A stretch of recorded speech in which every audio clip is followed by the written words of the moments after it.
yebedi nkomo si say baby akeka kono so funny hwe military regime kurano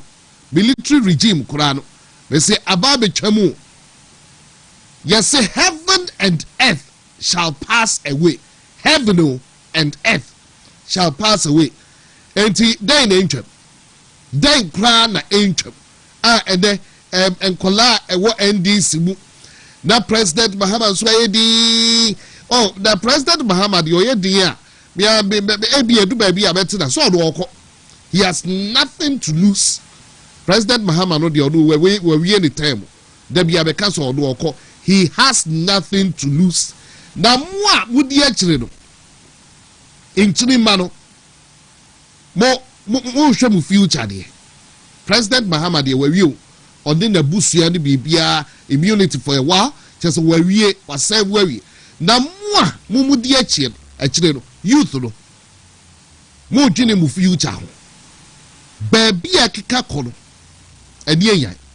Na over the weekend I personally spoke to the wife of Abronye. Beneno Chuchenkomo. Na enye easy. I personally spoke to the wife of Abronye. Engagement.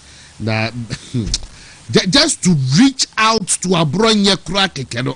Hey, and this much to me. Na young Kombra Yakoba and then who say the General Secretary Justin Frimpong Kodia and the impedifobi ako hodom bien I wa omwakwa akohwena omkyerɛ sɛ de ho ɛyɛ weekend no de na ɛnyɛ na ɛnyɛ for days abronye ne ondidi na oda ho wo kɔhwɛ na bɛhwɛ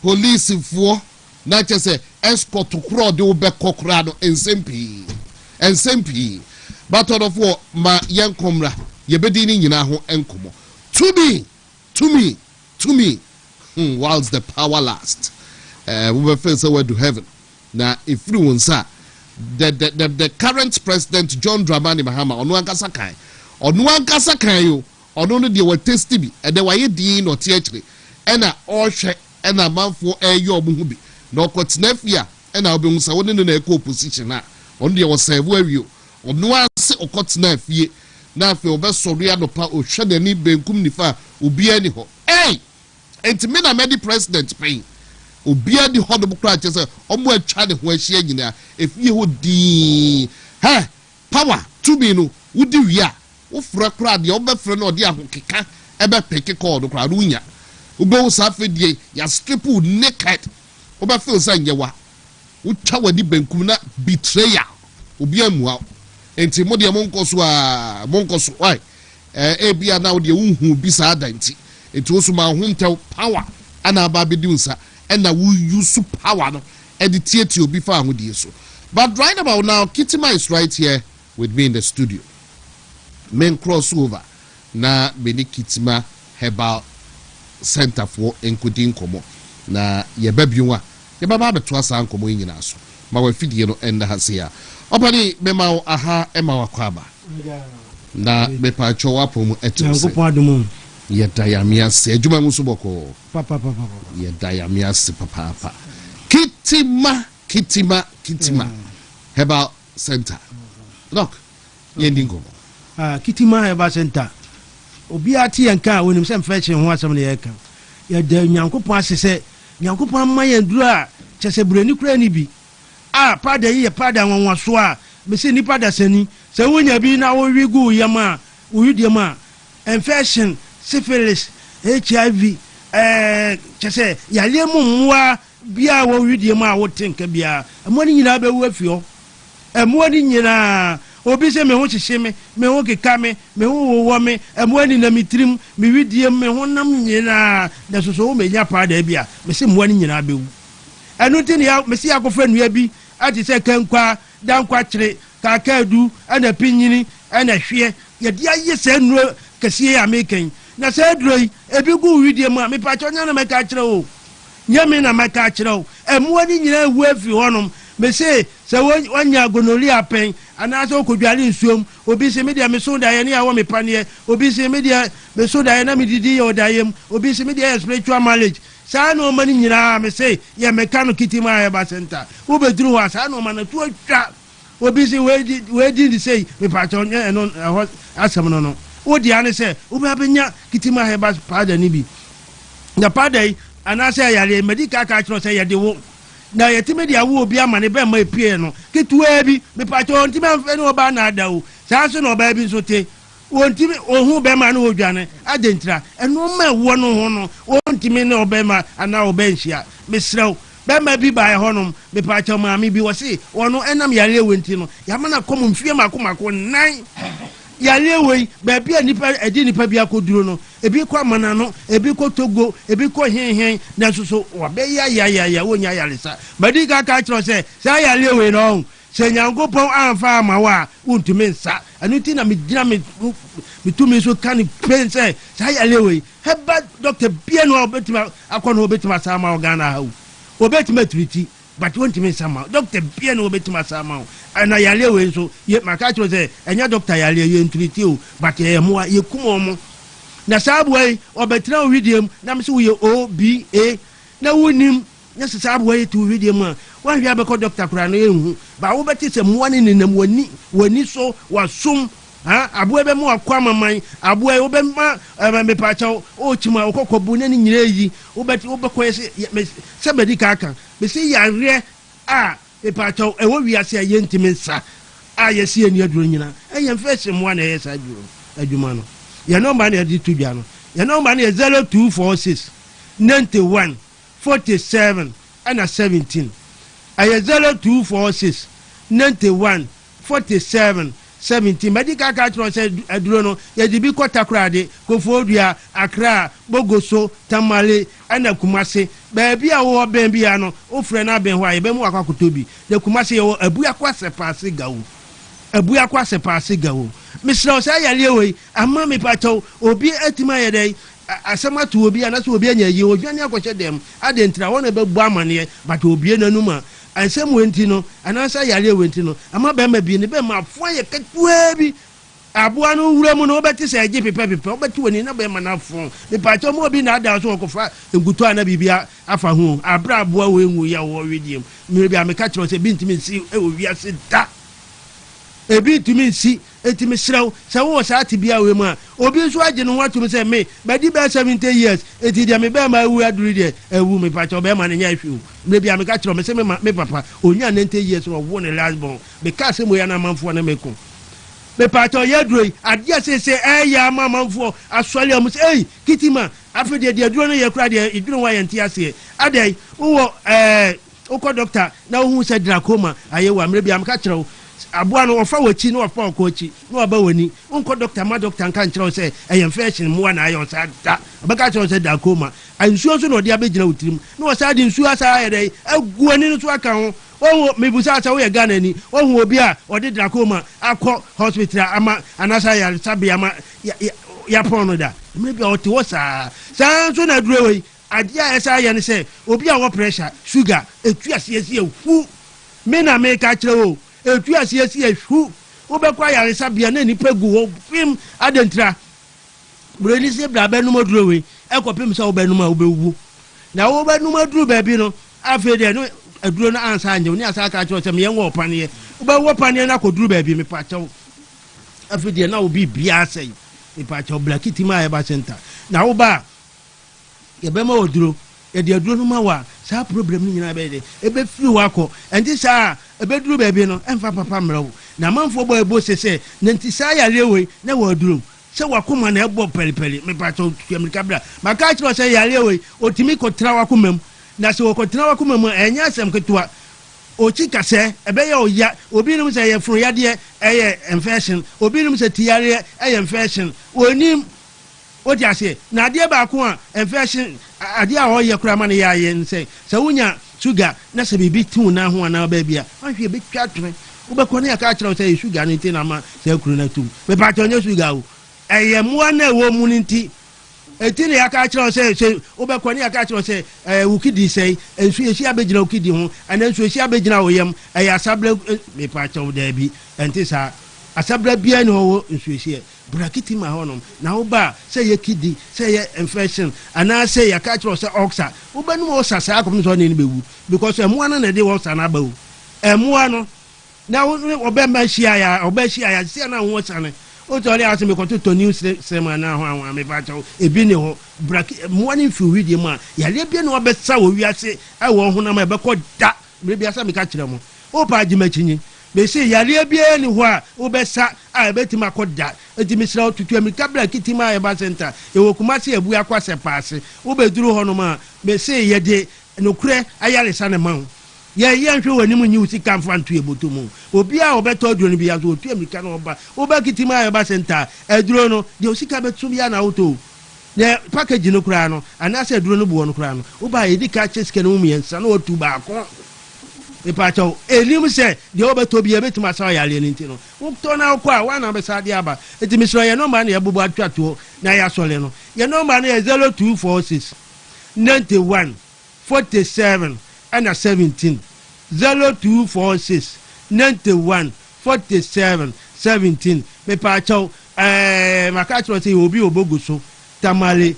takrade kofodua akra ana kumase yeguso ayede ba wa wo pe bi amanfo ani abre pa se ye fa bi mra kuro bi aso muntwaye aka akra bi ye de be pitin ba bia ma obi anya sa adupani bi ato.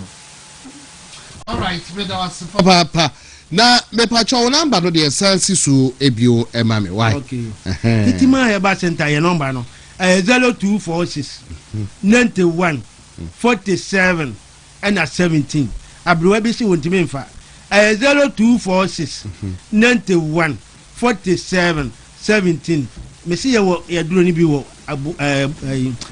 takrade kofodua akra kumase bogoso ana tamale wa oben obi afre ne enkyere oba bi ewo e de number no be ma na so akoho na akotobi e na so mu bie time ben me pa cho tema ye statino mfanse memenda to juada ana juada to memenda e bia oba hwehwe bia o nsa bekan medas papa enti ubetumi afre numbers no so cca kitima herbal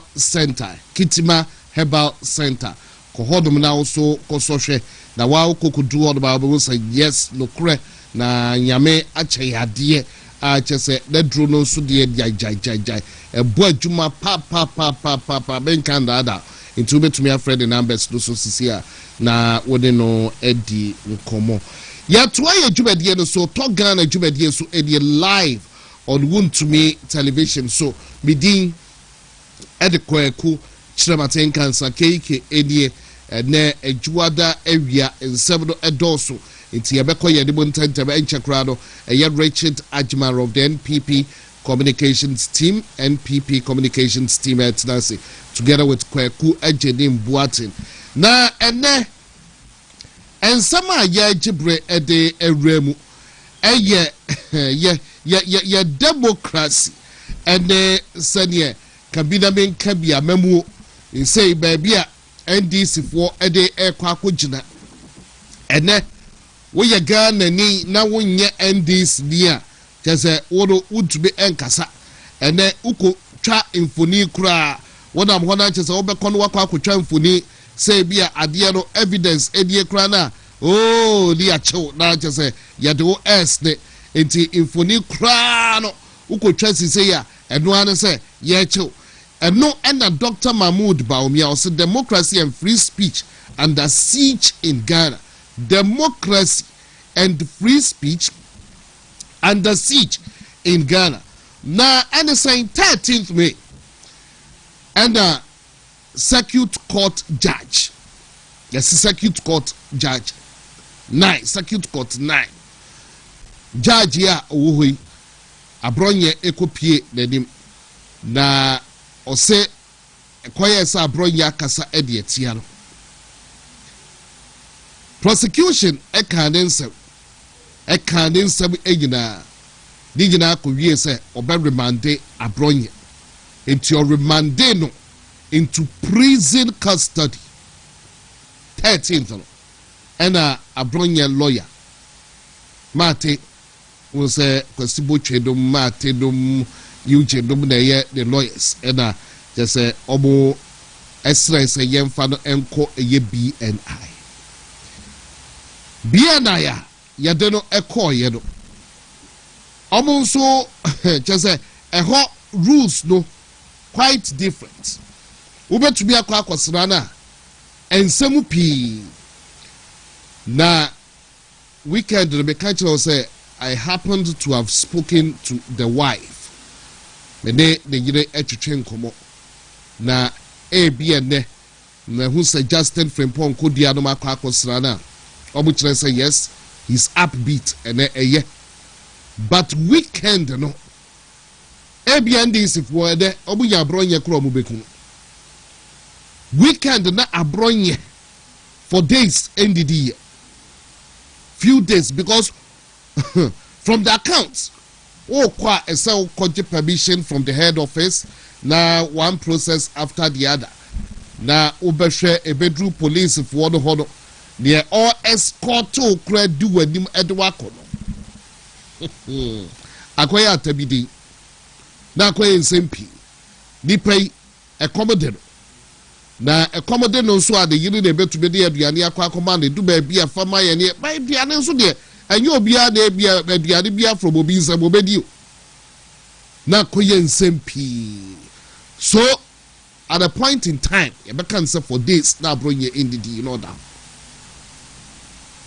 aduane kura no just ondidi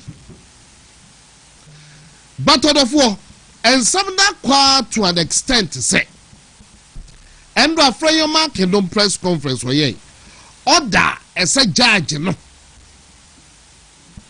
and a saw them maybe over the high court because a circuit court nobody quite him a pre a year bill a pre the year and on the club permanent and then who say after your market actual a year and same be on the Facebook wall. Let me quickly see if I can read that out to you. Because and then after your market and after the press conference ABC one can say ye what remember after your market actual a year near maybe on the Facebook wall. Let's see okay we'll produce a year court documents ne who know the benina now yes there's this one on posted on his Facebook wall about 3 hours ago. Also today is Monday 18th May 2026 and the Circuit Court 9 judge has still not released his order remanding Abronye into BNI custody. He delivered his ruling in open court on Wednesday 13th May 2026 and made the consequential orders. Citizens are not to complain or criticize the court. If they do, they risk contempt of referral to the General Legal Counsel for disciplinary action. Abronye has been remanded into BNI custody by the Circuit Court 9 judge until the final determination of the criminal charges brought against him by the police. I'll just reference you to his Facebook court and posting but a press conference and some of the two judges Ghana Fobina one can say ye afenyo marking a senior man lawyer di pa na ukasa say and then who me have a colleague in Sebtro di bia me man that kind of attention na otief die bi so and I just say afenyo marking and kasa ye me say na ya bufu kwa ni say and then Felix Kwaku Fosu government spokesperson and then no airback pre biama lawyers Felix Kwaku Fosu on Facebook wall na kwahwe di wachro Felix Kwaku Fosu attempt the die ban and on find the lawyers and as judges wo kroma that time the die na NDC for find the judges and the judiciary me use the word judiciary na yendi kind here Felix Kwaku Fosu we are my videos na kakra o Felix Kwaku Fosu ene the audio so no obe post here won so afa manfo akotwe the audio odidi judge for atem omo atwe apie na Felix Kwaku Fosu ene muntie de wachro ana muntie or say I have long dismissed the Ghana Bar Association as an NPP grouping. If it were not so, the intolerable abuse of the judge by the minority leader would have elicited an immediate, uncompromising response. They have been known, Bar Association attempts, they have been known to respond quickly to far less offensive commentary by non-NPP members. Alas, one of their own, an NPP lawyer, has abused a judge, so they have been loudly silent. What insufferable duplicity. Battle of war. Yati Kromha and a President John Dramani Mahama. ACNDC. Conference of Lawyers or Lawyers Conference. A whole NYT unanimous 7. Say NDC lawyers no embo Muhammad so obobeko bench. That's saying Supreme Court judges no the unanimous FC unanimous 7 and one game na anon. And another in President Mahamaka. There's a patch that says Supreme Court lawyers no. Omo ya partisan. And no Felix Kwaku Fusu ewa. Bar Association. Omo Kasai. Yateha ena Sam George. The peace no ewa. Maybe I mean sabi wobra. Sam George a describe Supreme Court under a yetokonu as judicial gangsterism. Judicial gangsterism. And we March 2024. Okochuro peace ewo the X wall so. Me nibre. I have the piece here. There is absolutely no doubt in my mind that the current Chief Justice is engaged in judicial thuggery and poses an existential threat to the dispensation of justice in an equitable, fair and just manner. Such partisan behavior at the apex of our judiciary must not be entertained and must be condemned with all the force reasonable people can muster. Judicial gangsterism is a precursor for the breakdown in the dispensation of justice and the doctrine of the rule of law. Common sense ought to be an ingredient in the dispensation of justice. And then and so Sam George Trossa in say way on his ex wall. Why the Kasai? Why the Kasai? Then the end regarding the judiciary. And then Felix Kwaku Fusu finds his voice.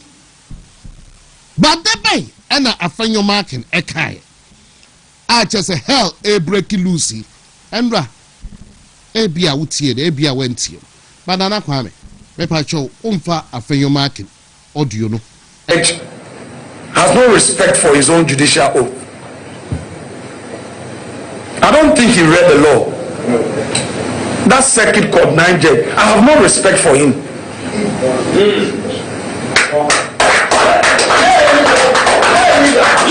For a judge to say that he's remanding Aboye into BMI custody until the case is finally determined, such a judge can never have my respect.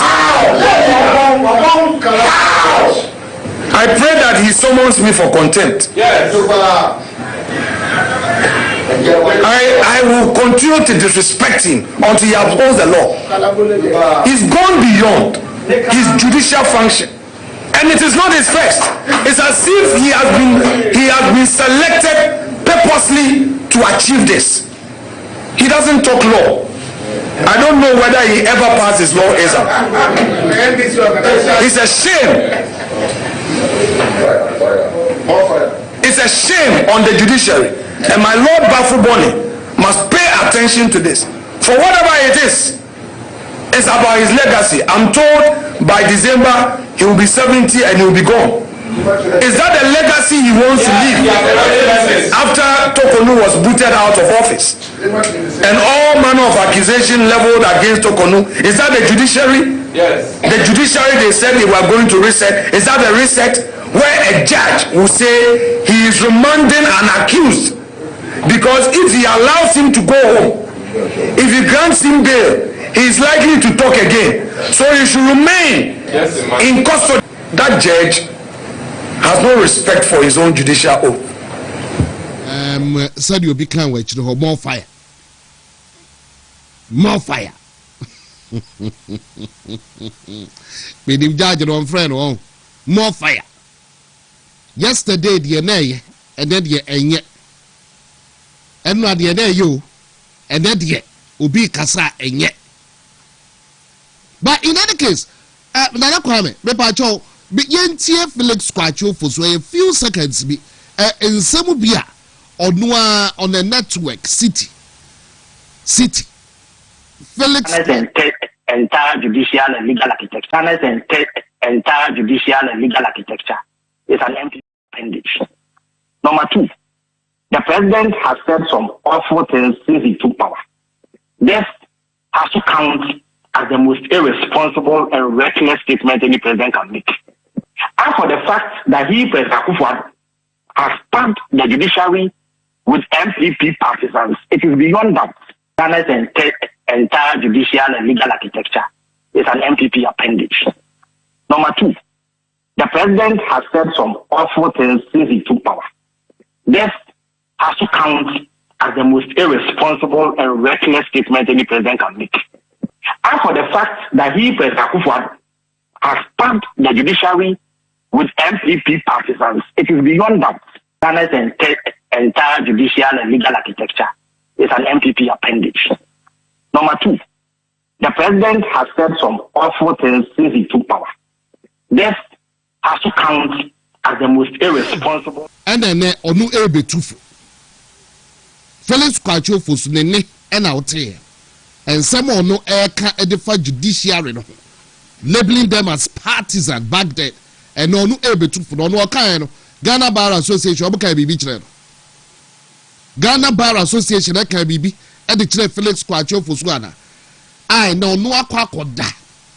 Aba e ba betufu. Say yenya afa yo market dey. Mona mu chance ado to ho. Ene yensu ye di akire. Enu ade mu ye ne ebia de yensu ye. Ene de mu de ahihye mu won. Ene de ahihye. Munya hunhwe o. Na yesu obia so tumi hunehu obia wo kroba o. Obia tumi hunehu obia wo kroba. Hwe, it's been tried in several countries. So that's a president speech. Yada the dear today bad yada nye. Teteniema Soviet Union num Nazi Germany num People's Republic of China num try bi pay anya adwuma. And ebe ye adwuma wa Ghana like it will never ever work. You can never ever suppress a speech and say the rights of the people. And when ye adwuma animu a free hon kakraka na nipa do bufu a nipa do omubufu a you can't stand it. Nipa the late President Rawlings no one say bioka nipa na kasa bufu a you can just not stand it. Now let's pray it doesn't get there. And yentia Sam George, he can't even take adia no dema as the wusu. And they are no edema as the wusu. And then Sam George, he can't even take a pinch of the no edema as the wusu. Let's look at the arrogance. Yansha arrogance and no copy. Finance Ministry as corporate taxes. Policy decision and policy leadership ought to make sure that we took steps to protect the customer.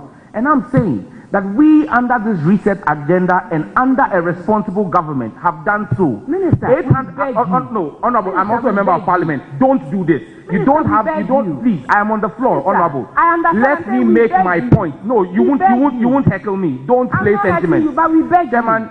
until and unless policy decision is made, Honorable, you need to rein in the honorable member. She's being unruly. No. You're being unruly, please. This is unbecoming of a member of Parliament. Please. Minister, Listen, you don't have the floor. No, I have the floor. No, you have asked me a question. I have the floor. You will let me answer the question. Minister. No, you will let me answer the question. No, you won't do that, Abina. You won't do that today. Let me finish. Minister, respect me. Let me finish. This is our committee. No, you don't tell us what you want to do. But you've not brought me here to talk down on me as well. Nobody is doing that. No, I listen to you. Minister, go on. You listen to me as well. Respectfully. We have asked them to roll out. We have asked them. Respectfully, can you turn off your The chair mind? give me the floor, please. Minister. Minister. Honorable, don't do this. This is our committee. Minister, respectfully, I understand. So if it's your committee, then don't invite us. But if you invite Minister, us, you ask us a question. Minister, so if you ask us a question, you listen to us as well. Minister, it's not a monologue. Respectfully. So respectfully, let me land. We will let you land. Just a minute. Sites. Minister, respectfully, we will let you land. Minister, we are not coming to repeat anything. Respectfully, we will let you land. Please. When you come here and we address issues, it is not that we want to take anybody down. Never. You and I, we go beyond this. We go beyond this. It is not that we want to take anybody down. But Minister, the situation is serious. And that is all the sentiments I'm trying to carry across. And that's the point I'm making. We've given a policy direction in January. On the back of our policy direction, MTN is rolling out 800 new sites. Telecel is rolling out 350 new sites. Between those two companies, you see 1,150 new sites. However, that's why I said to you that this is engineering and not sentiment. When you ask an MNO the arrogance of the NDC, incompetence, and so much arrogance, and then to me, and he's shouting everybody down. The lady not telling you, the lady feels so much uncomfortable. Say, hey, the minister, they know actually. But then they owe to me. Your man borrowed a to me. And he's shouting everybody down. Because on say about exposing the incompetence. That's where we got into. That's what we voted for. The reset we voted for. And ye play back at the actual. Talk Ghana so Eddie Richard Ajimana Ewaha Kwekwe Jenny Buat Ewaha. And before Mama Kwaba. Na apomo to say. Rather than near with your phone pipe, but okay, where? Oh, yeah, me did so where, dear. Yeah, me and do. And so me who a Wagway. Yeah. Naga goes away. Okay, Radia do me hoye pa. Mami fa konye so na menchia woni ahwefo. Na sorry. Mami fa konye so na menchia woni ahwefo ne menua ajiman. Enso so na menchia His Excellency Alhaji Dr. Mahmoud Bawumia. The former vice president and flag bearer of the MPP and the former candidate for election 2024 and in the incoming president 2029 and beyond. Nafe so Machia Dr. Matipuku Prempe, former education minister, former energy minister, former MP for Menchia South. And so na Machia no na Makomi constituency. Makomi constituency achia me constituency ohonum titu MPP for party for ohonum wajebre hwe chairman Stephen Boatin woni na be the chiri chairman Kwame Dudu John Kwame Dudu Sir John Adodo na afre no na fe so equalizer honorable Isaac Kusi Boatin we assembly member for Boko Boaso ona ne san ye organizer for that Rango Beja South constituency ena minu ya oheneba no so ba second vice e wo Achmango Beja Michia Ubibia or Honum na oheneba sorry double key Sir Sam George Eddie we me pacho a count of never discuss in who say count quick one there be say count me say before after okay. Because of our born video BB or on ministry say only so man launch say free be 1 million code this program na no on the NDC for say that na say drain the policy ba say that drain home because say a thought through a well thought through policy and no omoni bi sa 1 million coders program na a knee-jerk reaction to Dr. Bawumia policy are also be training 1 million Ghanaians in digital skills. Digitalization as digital skills no goes beyond just coding. Enti almost because share because treasure I don't want to say they didn't even know how or may implement no. Enti oba here na some America ko so ma launch a free be 1 million coders program there. Me Bruno emrame omo launch a friend's website also called register ni adigina. And the amount here no can I say omo go through all the hassle.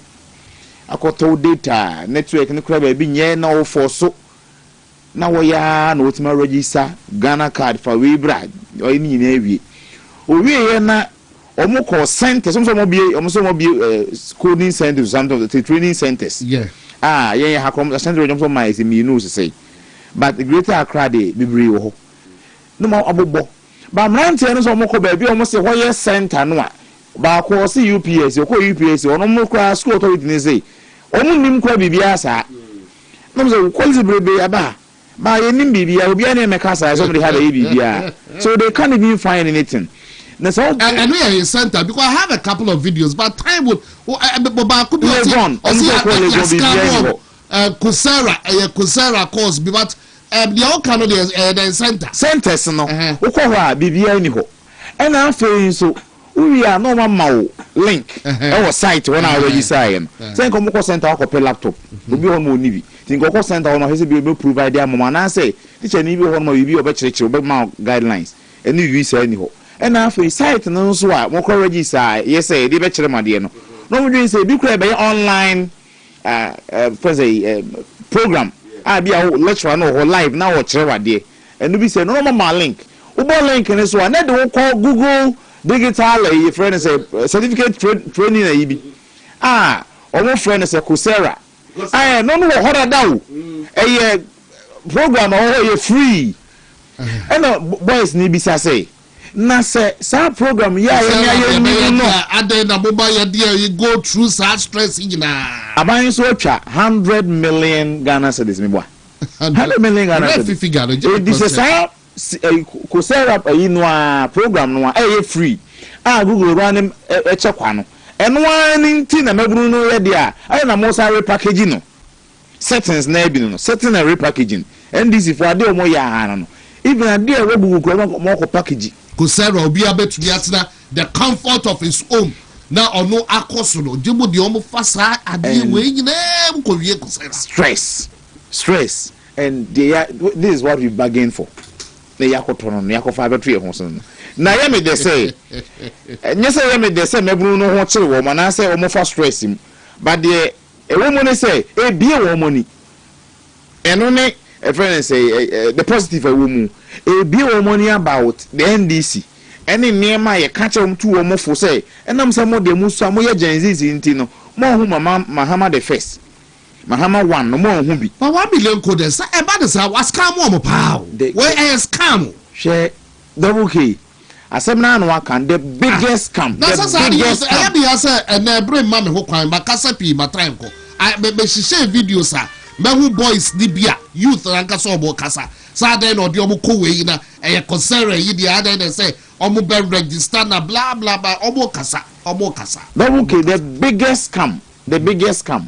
I will be a bit me pulling on the people of Ghana. And yet, Piram. Oh, say, I remember to Piram, but Betty Piram, they say one of the biggest campaign, but the biggest campaign in the history of Ghana. I will be a pulling on Ghanaians. And yet, Piram, the NDC, or more, this particular NDC. And your manifesto, 2024. That is the biggest scam. Or more, Eddie Ghana for a film. So, Coursera. I don't know country man and someone mo nko made na mo packaging is say 1 million coders program near 2 near the Chesica. So NDC one thing now we are very expert, you can't take it from them. For that one day you can't take it from them. Settings packaging and as CLS create, loot and share every opportunity be or may use no more create, no more loot, no more share. NDC for you, this is just the beginning. Bedase, Kwaku Jedim Buati, Bedase. Anyway, Brown chair. But youth now, Mutiano. Ebia when ya na say what femuna at least you can tell us something. Number will be to be the what change afasu 0244 510595 0244 510595 discussion coded your experience. Tell us something. 0244 510595. Chairman Seydou Yunusa, a very good afternoon to you. But Minti Wajman. Okay. I think I'm a fan chairman with your former Jimmy. Na umutie na yankantum so umuntini o baby. Yada almost similar na umuchima fidie ntu ana umutie. Enturo nkuntumpu nipa even matu omuasiwo particularly so mbi kafa MPP for ho ene omu matu omuasiwo se omu ye adwuma ma MPP no ya na eburu adwene ne ntiase so ya won ntiase over the weekend you know somebody could stand in front of me for catch say if he say nana do be there dey film hwe me hunu say wo kan nana do ho asempata me hwe ne say really just say onipa gina wo twantro dintro fa MPP for one ya hunu at the property power dey pay criminally but say na dwene hunu nipa kro nipa enwene a wo moye empa nchiama busuafo na yenkanjuro mu say ba bia duro no oman no say ebo a ebo ma yenyina ye me yenyina de bia me ka say senka oman yi chechire ene de ekuri se no nko anti a nke mu bi wo no manka untimi nsua ma ne so de dem chero fi say se eba emranti a oma ewo kuruma no ma omo de cars ne na ma omo di akesese mu se bebera abruchire no motie ana meboa enti me say de na abruchire mitime ko ho bada se ka me kwa akota na wo na nka me so ma bo bebera but winim se duru bebi na ohwe nipa a oma ka echire oman no se ye man no ye kokokoko a aya na ye beba na ye mu bi wo no ma na ya ya adwen se efese ye kwa enti enye da bia na ye ka asem no ye ka no enye ye nko ayi ntira se ye nko ayi ntira ibi anka ke bi jaka enki bi jaka so enti abusuafo ye sremo si ye no mo ka ni se ya mama mu obi emfa nhye na adwene so se ebi a de ye bedie ana se tumi bi a ye pintira oman na ebo oman na sei na eba de de na ebi e be ka wansa na aka me eba de de ebi e be ka wansa na aka me so de me chera nti yesramo in fact de yakeka konenye I'm so sad when say me ne kofom me hwe Sam George oh come on Jesus Christ now power na buy na ba Sam George was a macho man no your bodyguard wo allegedly Muhammad made him send on the office there woman no ET Mensa fa no allegedly Muhammad e ka kire ET Mensa say ET you've taken your devil into your house Sam George ebo ET Mensa asum ansana wo ba be do baby wo three Sam George he slapped ET Mensa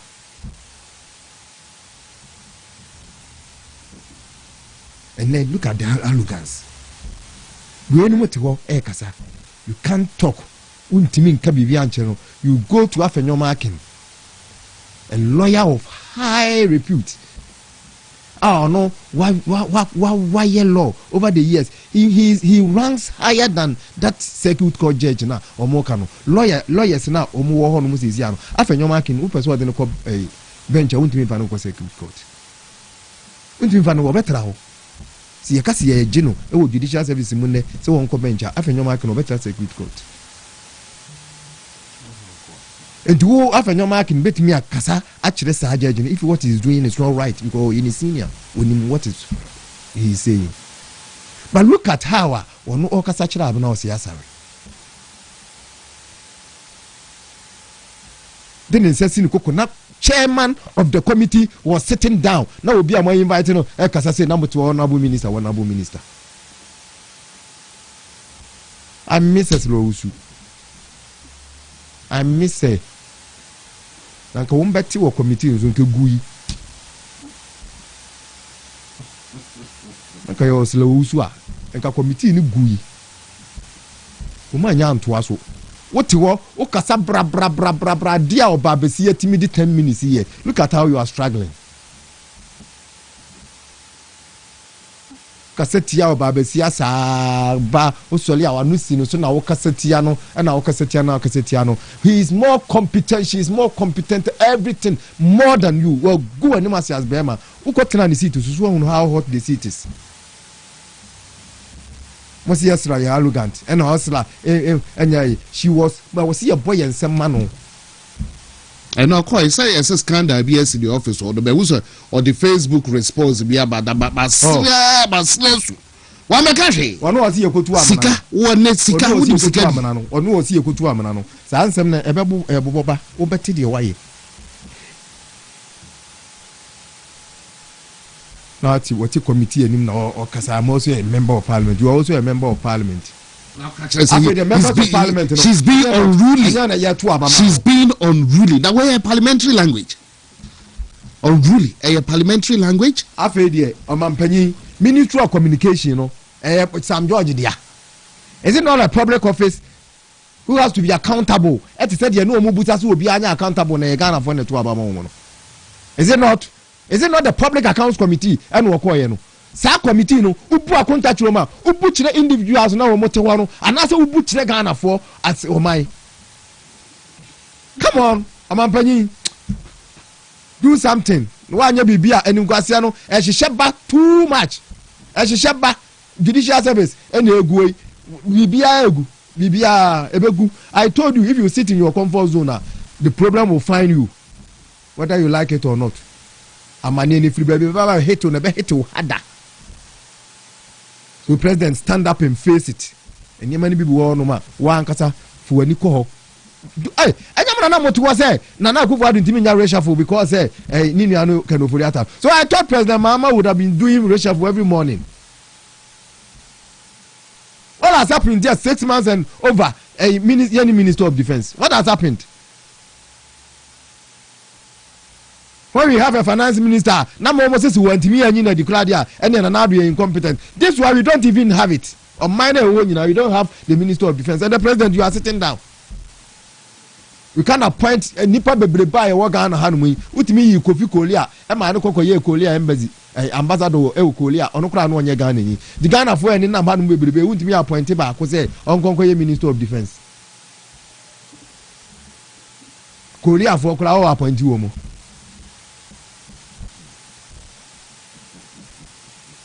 Amampanyi adia na ya abroso yakoka no ma bechi yen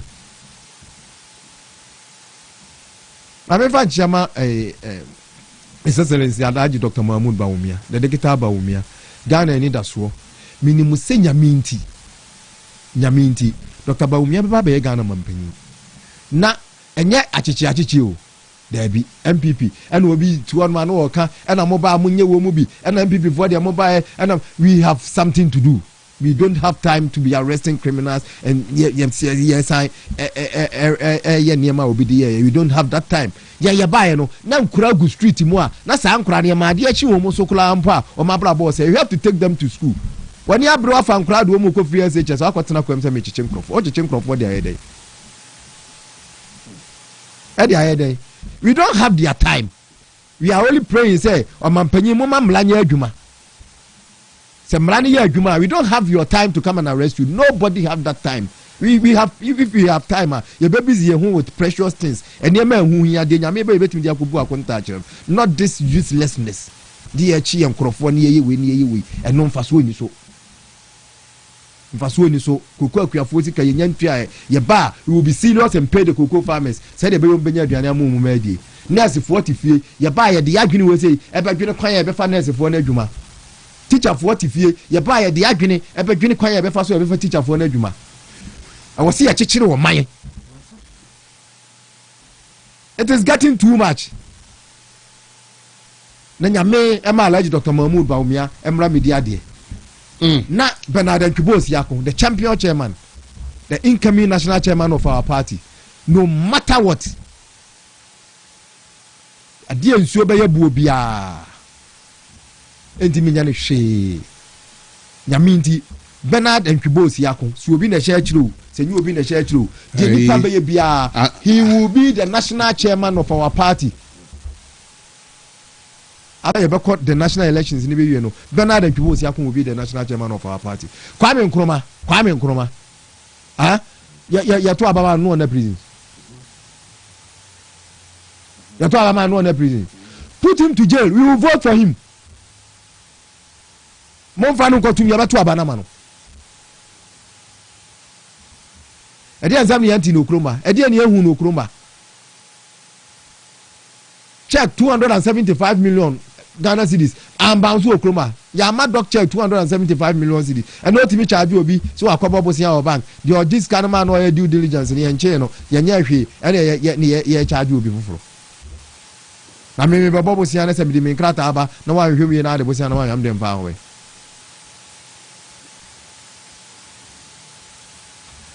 Enti memfa nchiama no na honorable say chairman sabunsu e kan ne so amrahye bedwani na na adodan kwa Kwaku ado any president Kwaku memfa nchiama omu minia ma me ka coding program no ho asem ketu ari okay no brema na me nkoda afi yang ayi ebae ayanim ma me ka no kura jo ma nchi akura ma memfa nchiama coding program no ade a ma ya de Ghana fo nkura na adoka asem kromu nko school eni say ubehunu say obeti nyansa sebi every Nkansah.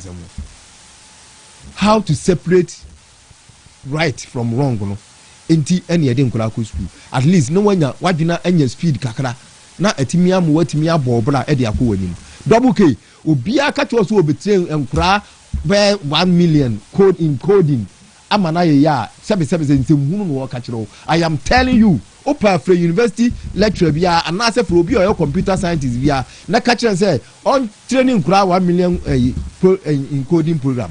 You can understand the basics of coding. Coding anya mele coding. It is a language obi a omo ma ye mathematics akwa kire kura na masa omo ya omo nya results. Anya mele you betimi ahunu the language no how to say ye coding say unim say odi benya results pa de anya sika free mu wo ka say mele. And I'm speaking from experience. Me matine chili 6 months. Asua code me unu. But we have a language we ada. What you are the answer they develop website. This is a difficult language entity.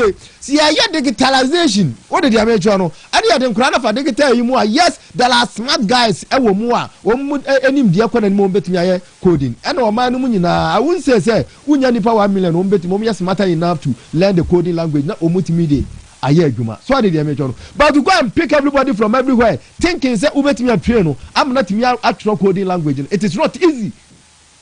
You are wasting the person's time. Me am catch you.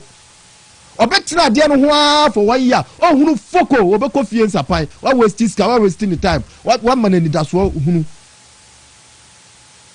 you are see me bo upon challenge na ko on twiro bi mi ahwe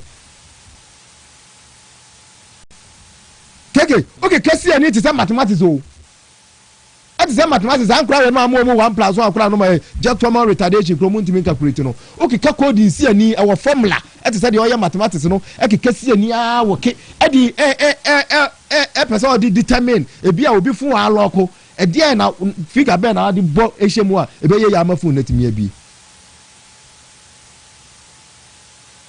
entino se wutimi di yes ade no a eno na se woni akoro nya obehwe no na boys na om ye coding and decoding e wo hanom no na wo di figure na ma no woni akoro no wo ton key no so de dey mecho no na wo kwa so de na Samsung asimesi a no no watimi di akoro se eye we na abetimi di abi when na nyo no na ye manufacturer no enti anya language a mere ati se de obi kwatina ho no ma ana wo ukọ kozela eye basic of coding wo mo kire just fundamental one na which elementary school ablofuna sha se wo mo kire wo mo nkula nkete no ana wo ye code no mo me computer kozela basics no na basics no mo kire de mo kire no timi fa mo bra bia wo wi ase me say we can only understand the language you can only understand what we say the coding you see kira no kwa but the complex one no ehia wo mo ye computer science wo tech no mo ko masters programmer wo ma dwene mu wo dupa smart guys.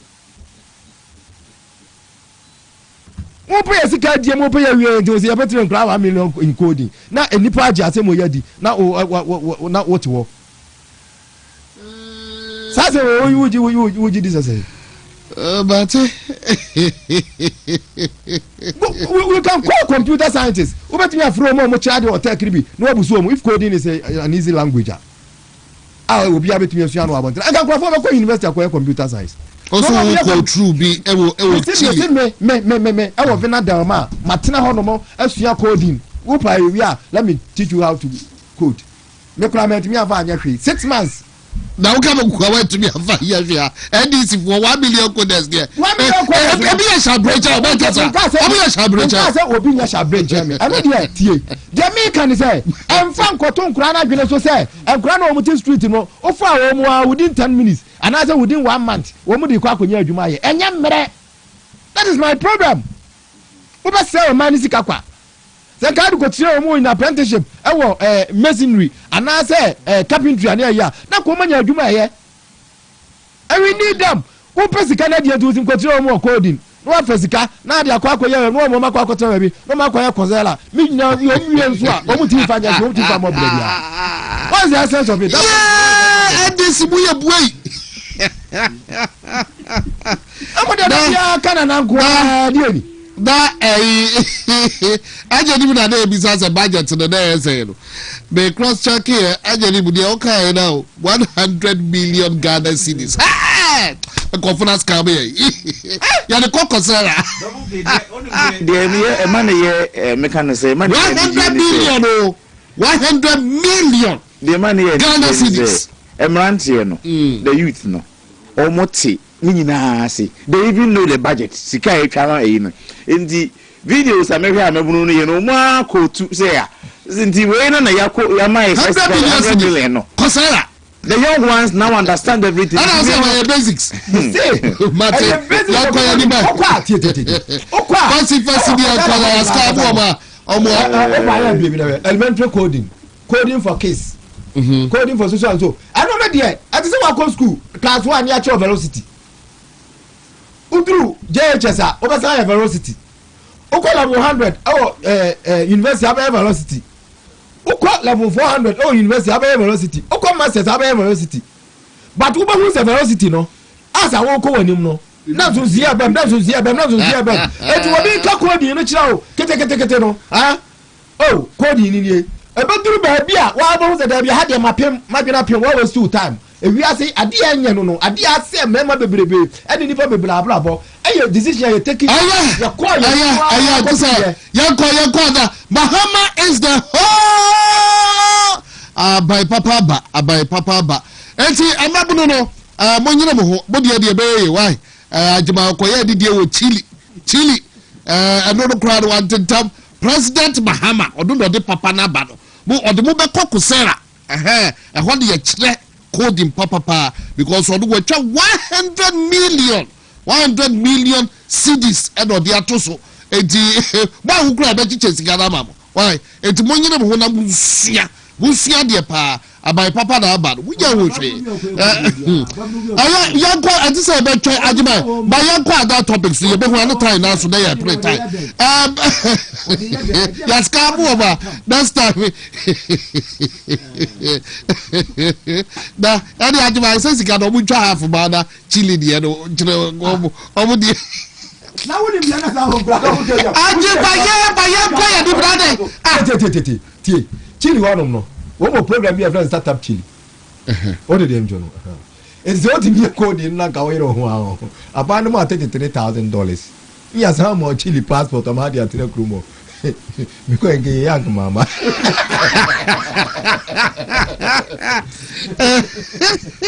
passport de ko USB tu kwanche passport ya wo ya chili passport Kwaku bro which code na ye am $33,000 Bahama de be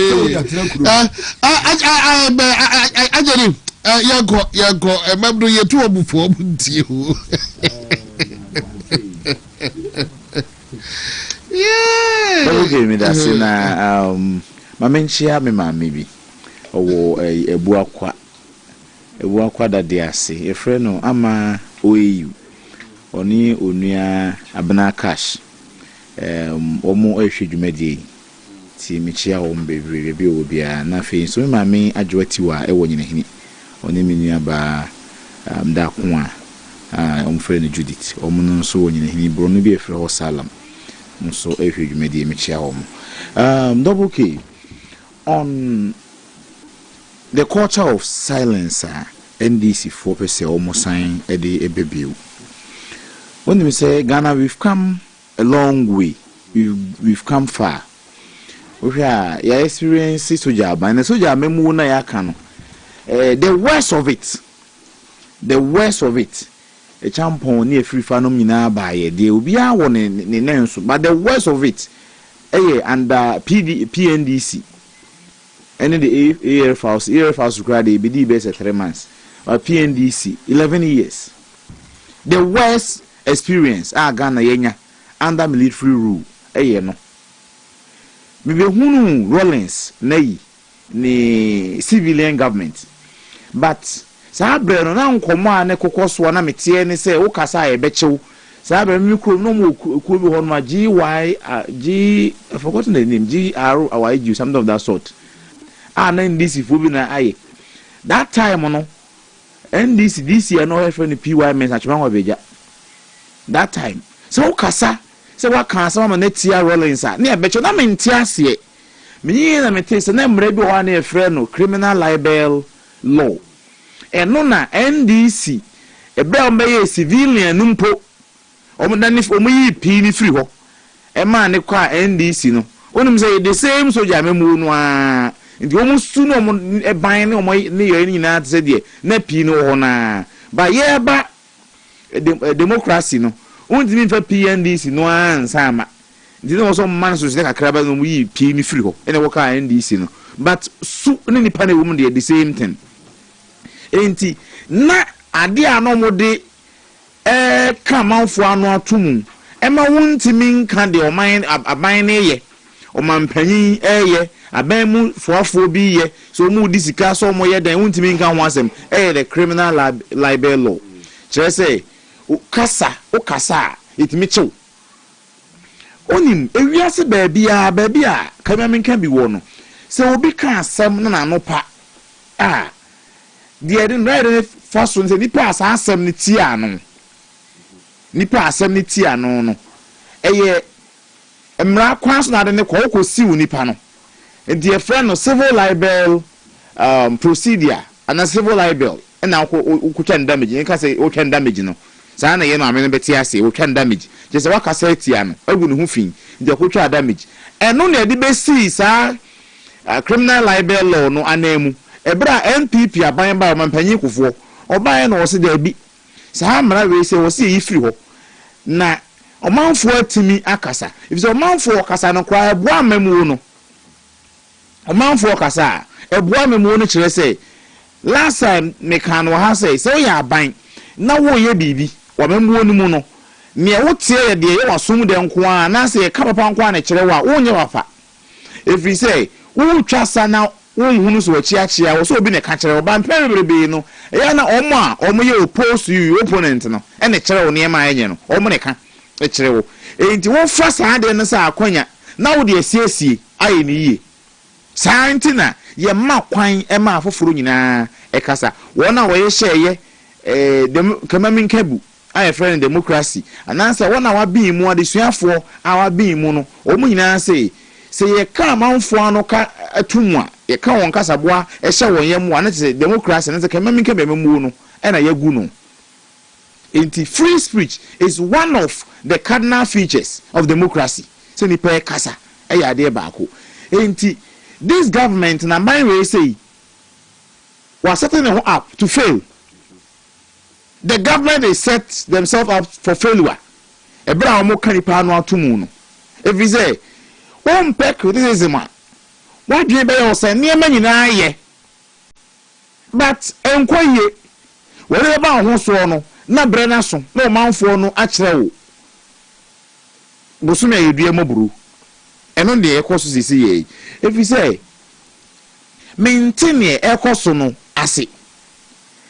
The NDC esan akofa sa criminal libel law no mpɛ so mo san de efa kwati kwan de ba kane no nanka ye police fo ene de echiwo ene de o makosa judiciary nachi enti nei no akoya judicial censorship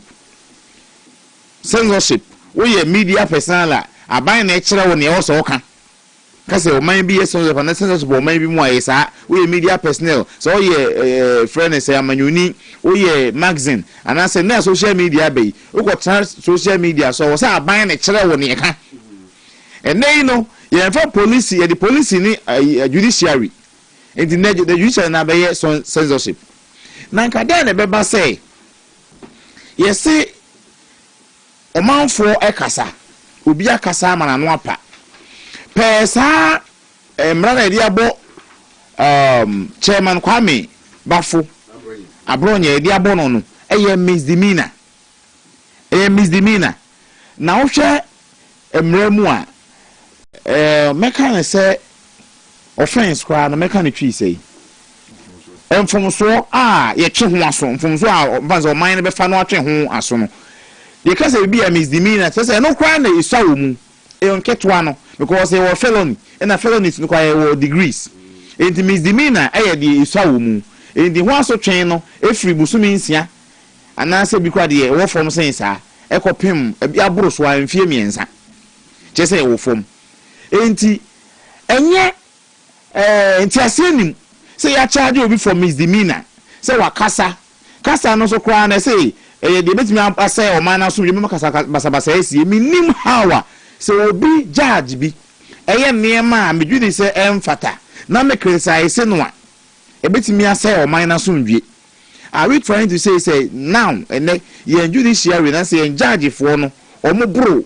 criticism so ta ne pese e kire ni ya na ana ne de ye ndi si abreso nti e tesa se abronya ka bibi na se tiamra de a why na kire no o man panyi mahama na kire ye enti ade bia nei obitimi ka bibi nya akrodo kasa fa judiciary ni ho a o man panyi mahama na obi osua free ni nchen it is for the first time obi award the breath sa that highest office no akotena nchen no timi to obi eto judiciary no anase ye mra sedwuma no eho oto won ho eto won din no na o man panyi mahama unanimous FC eno nti ma na chitafo nyina na chidifo nyina nso eye emboldened e hyase etwa adapa de ma judiciary na ebi na agbo no CCA Felix Kwachu o kasama o mampanyi mahama sabe na o ye mampanyi da no ne nsema no o kasa na kufu ado aye the judicial the entire judiciary including the chief justice then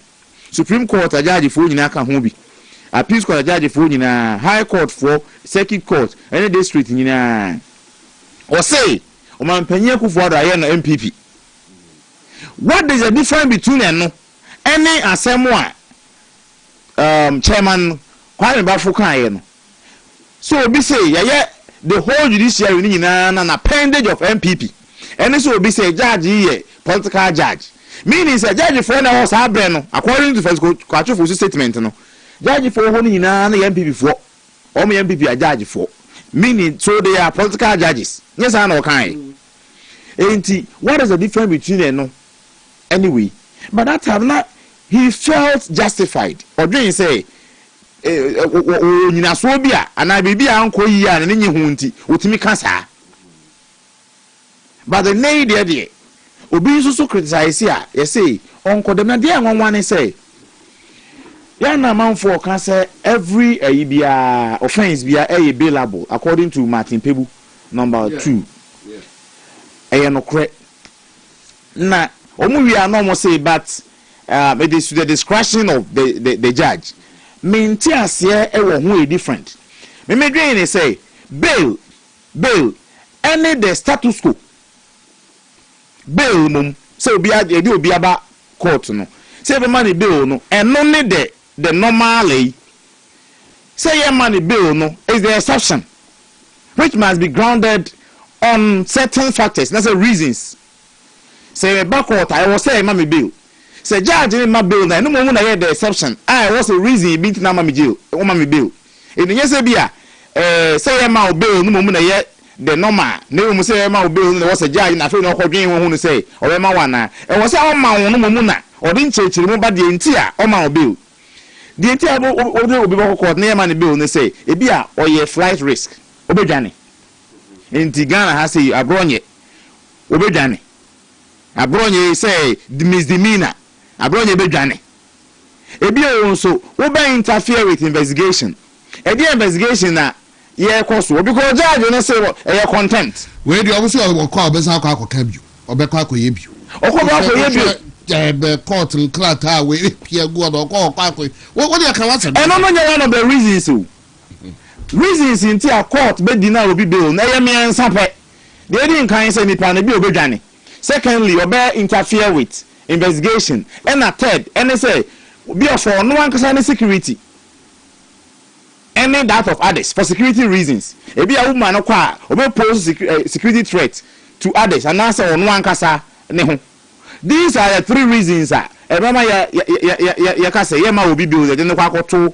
e bi a aban ne kukum but some reasons we say in the movie no ma so de to sa asem that was a CA because the instant case me kira abronye di ya e fa ba bia because chairman Kwame Bafo a known figure.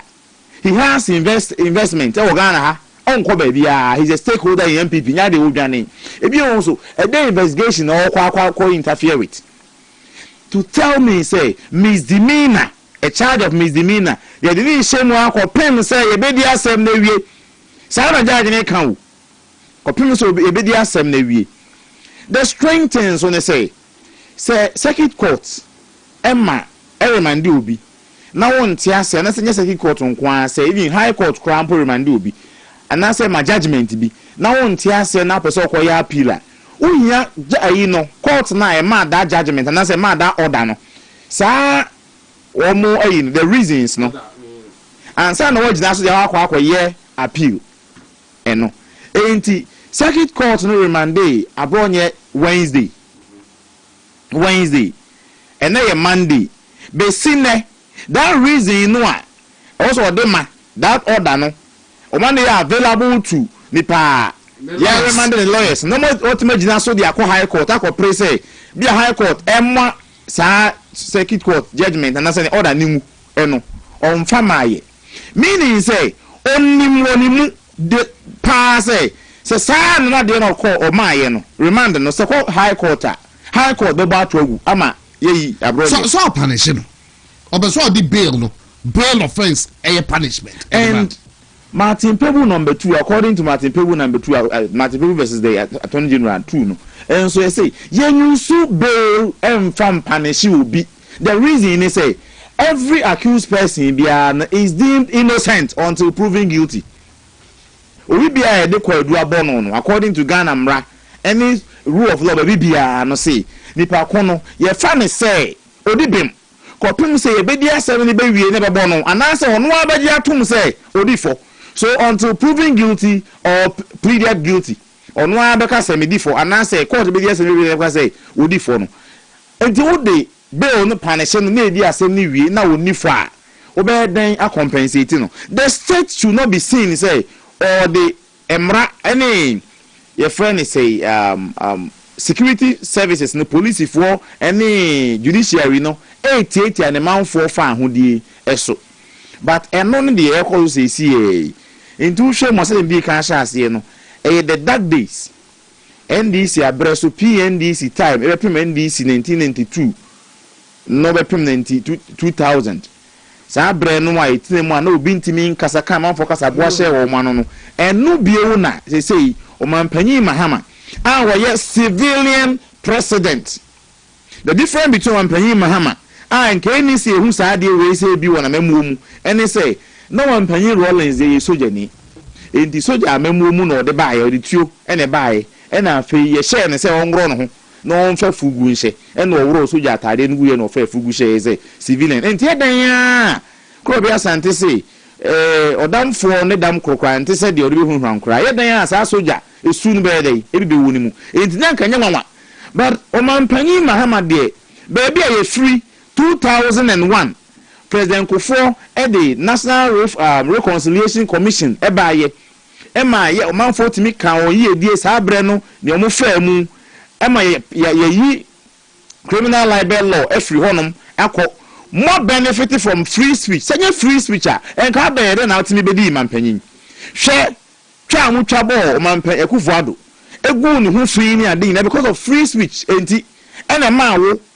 political career na nka ewuo mampanyin ma nanka ne political career na nka ewuo but free speech any TikTok here by social media here che adem tekumi baba amando any nano organizing po or they say they say so video and okay yeah no na there ya ne say ene social media no a ye dey papa no ye say crash no o ma o ya aban e dey na nke efe say e bia na wo koma obi akotwa project eno so ya be che no e bi ko na wo dey wuni say e wa abandon project bi ho e bia na wuni ma na say wuni kura wa dwen free so na ya kotwa expose ya mo ho no say aban ya dey we say na ho na nke efe say ka hu ye no kwa na kwa ko siesie wa koye ni ba na obeka biu ni pa na obeka biu and whose credit does it go to say you kotwa asa abandon project no e na aban no dim ni kwa ko siesie akoye a why na credit ne ko no ho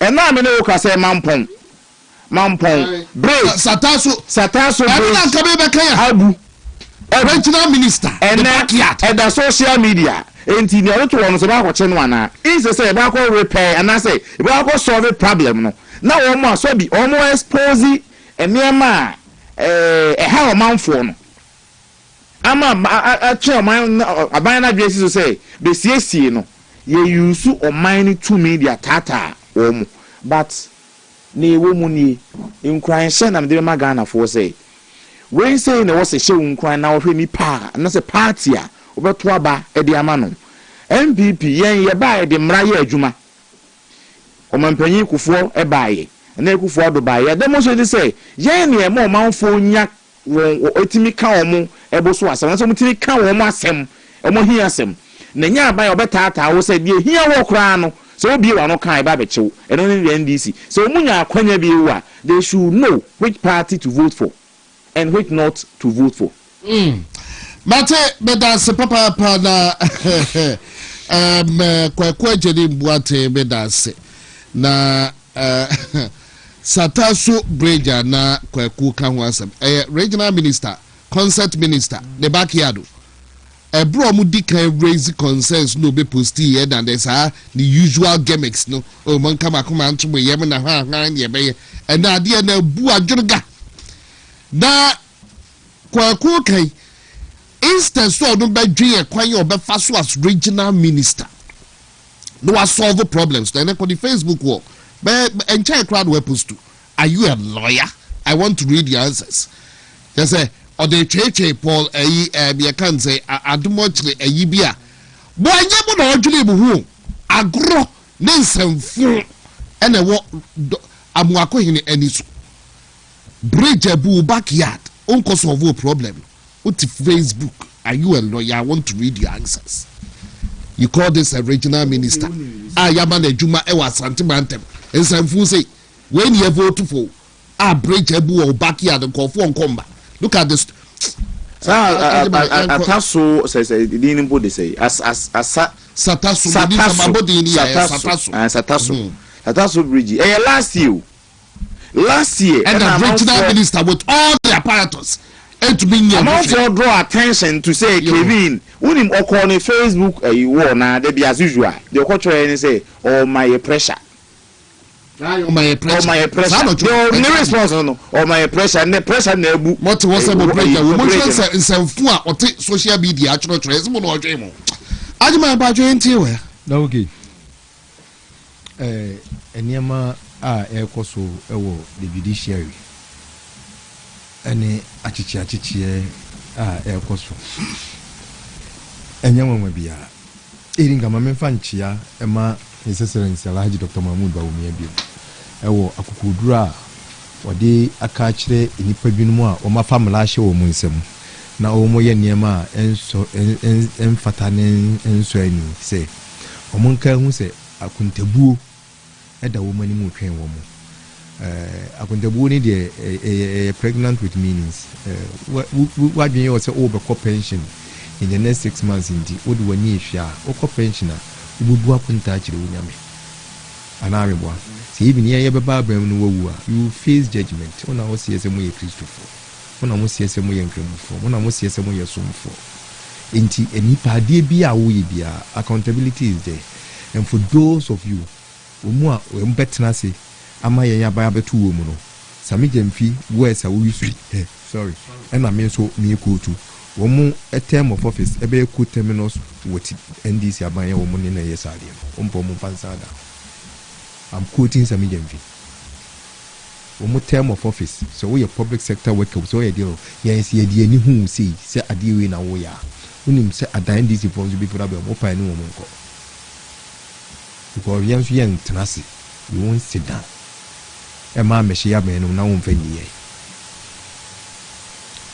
And in my papa and another down there were these elements of criminal elements in the public sector. Any civil service. I catch you say these people ya from Kwani here. Adia Chrono Omo Bar and Nusi, Dr. Baumia time digitalization of the bar in the public sector. Payroll, ghost names, and ye free so and any head that they pay to hate him. Because we pursue real mind will be a sin and not a crime. And yes, I did. Double key.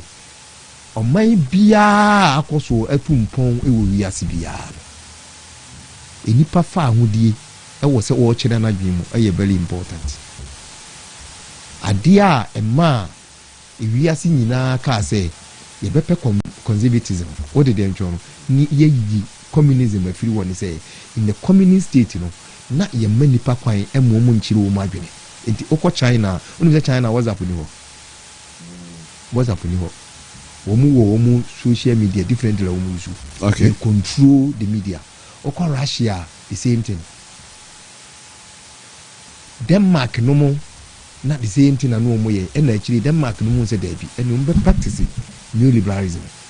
Until let us do the mixture of that because there be the finding woman na omaba be di elope largely. Amina tumpo ni nyina no omo akosa abia no mu ama omahu se there be emwa womo.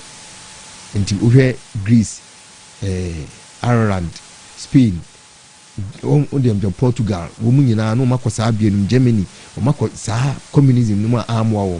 Until Womuchi, the rate I know Musi progress, and a ma or mono communist state now on Bebata, Europe, or Machu. Other than that, woman in suppress information. Ghana, NDC tried woman root, again, Toro, a Kuntumpu propaganda in Simhunu. Any information suppression. Okani abecho ni sade sana no more. In the one ye beti MPP esaba in 1992 no. Even in order say omu bechi chire nkrofo adwene say enye party papa no a e de Ghana fa ahudi chef Ghana fa ahudi asibai no. They said say obi antimi yitu party data no a na wo ni din. Enye sanka MPP nke say yusu ye old name no. Omu ntimi yusu party data bi edi. Just to embema nkura nyina refi say enye party Dankwa Dumbu num a party ni. So enu yes enti na Dankwa Kufu adum sa time no ehu ni say the only way you betimi ama ya fight NDC and see ebema the freedom of speech aye adwuma.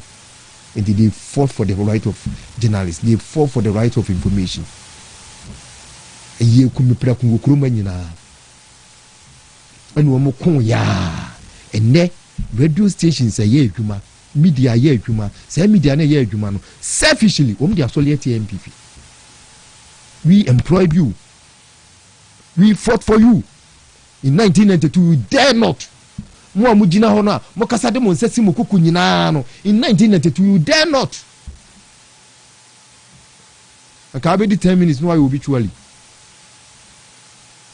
MPP na sorry ye and ye fight ye ena yewura Kwaku Bakonom yewura Heluna Atanom yewura Charles Kwaku Benom Kwesipra Junior nom enu mu nyina wo mu tisi mu na nanado no mu di wo manim enu mu bocho boys a we say yenu apanyi Kwesipra to picture bi wo ya no wo de akire Kwaku Bakon wo no nanado wo mu ana omudi Rollins say yebinya fa ahodie ewo ekwanya ye betimi akasa nti onu ankasa ne yiri nnua kunu wo chi no tum Haruna ata na ye Rollins yiri na nakura do agimai Rollins ni nua na ni kunu ni Haruna ata wachi no tum wachi Kwaku ba ko tum wachi agozi brand tum ena yen ye fight ya MPP ye fight ya ene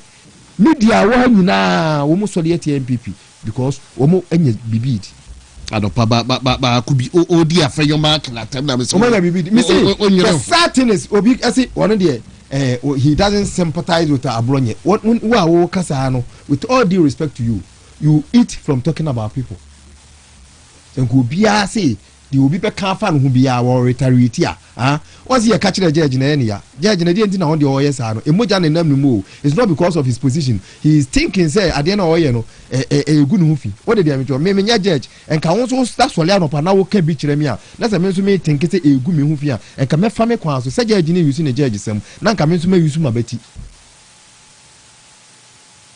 But me I don't do that and we don't expect him to do that. And we person share information so now the sad aspect is it some media for ya mo ho ya mo antimi anya yi someone kasa na so sad dey go back to the criminal libel law na o mo yi mu nyina modi mu nyina mo besia kofie mo dwuma na o mo gu no so mutimi ye esosidi se o maka nipa nyina no atomu a that political show na o ya na no pa e mo obi ani je o ho nti aye fro captain ho ahoni no you cannot do it again. You'll be tempted to praise something that is not even good, that is not even attractive to the people or cultural, so they will not listen. Obey irrelevant. Enti odwan se wo ye woni. Enti no odin hu twida gwere no. Onim so ono anwe de no wo se no. Se ya hwe ya ba bia ye kɔ no. Ye kɔ bone. Yet kroma no mo. Mo ti judicial service for the report to asem na police. Because a circuit court judge obi aka asema fa no ho edimo ko report motia ema the chief justice of judicial service the chief justice Mami Tokonu na NDC for dinatem na omu dinatem judicial service couldn't report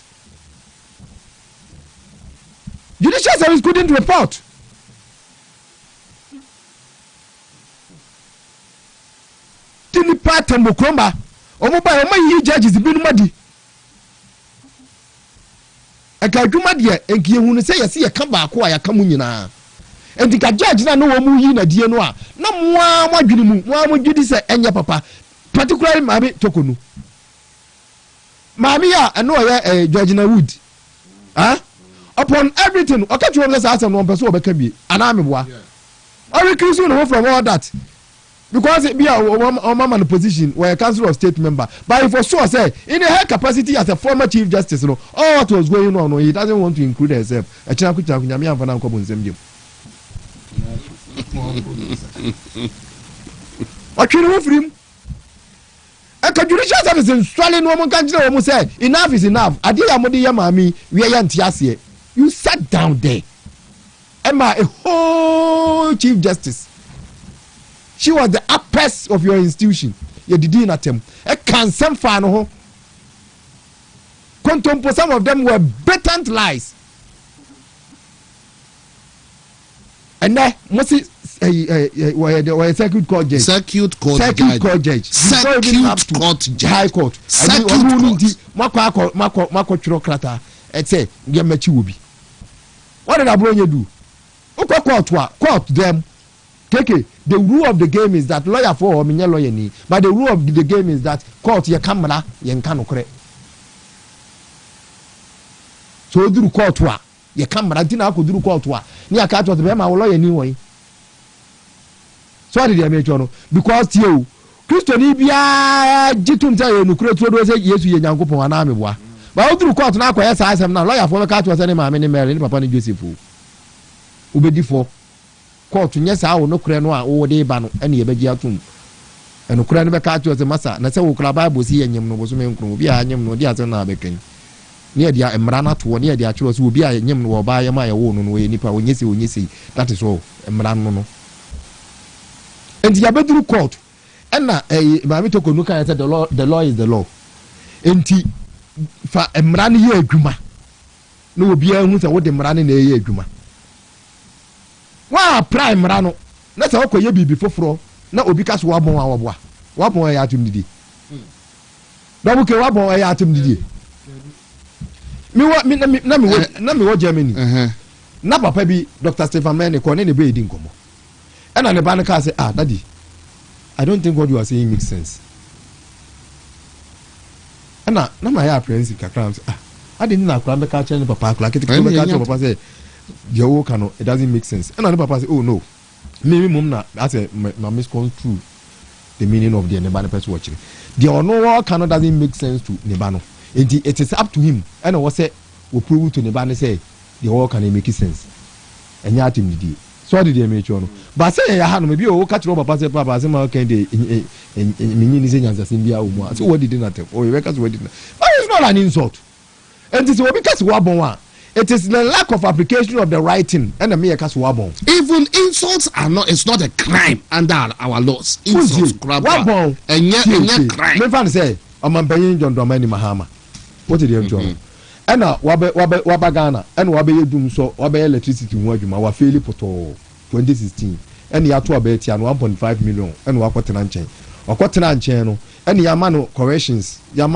wo nkonkoye ɛna wɔkɔye no wakɔye ni nyina wo ye wieye no ɛna wasenya ba in 2025 ɛna corrections na wɔkɔye ni nyina echi no wo san titi enti sɛ wo kase wo abon a wo ni di na tem ɛnya atimidi because adwuma no ye de ama no waye wosua ɛna wasenya ba biem no wasan ye de enye na ɛno teacher ni betumi ama aka ozelo no watwerɛ ho poor what did you mean no when one can say do better o betumi aka say failed kra and the judge what my judgment na de ma ye no enye na ye serial enye ba ko pe na waye case bia beba woni bia de bia wo be ye bia enye uwia na judges kula wo mo bench no na bi no mo si afem utimi kotu example bi e wo ba bia chese za nipa no kula wo kotu no de ya example no obi a wakọ law school bi o ya bia wote ana na ye machine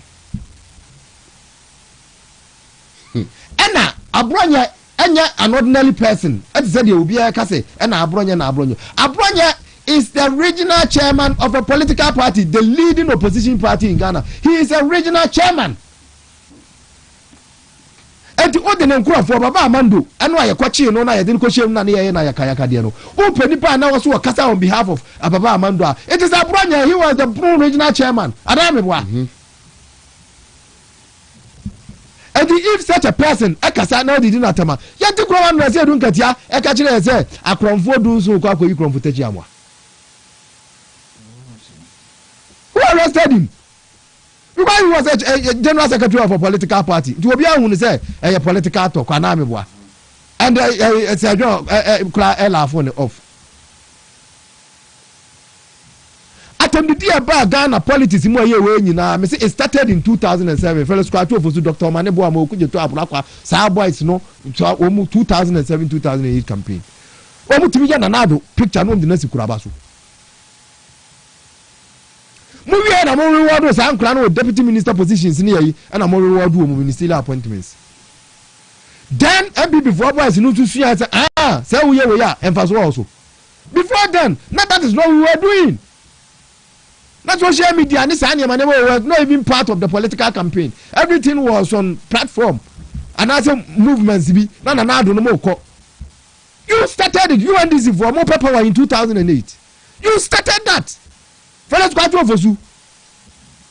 Go to Nakas no correct. Okuja to Abraqua.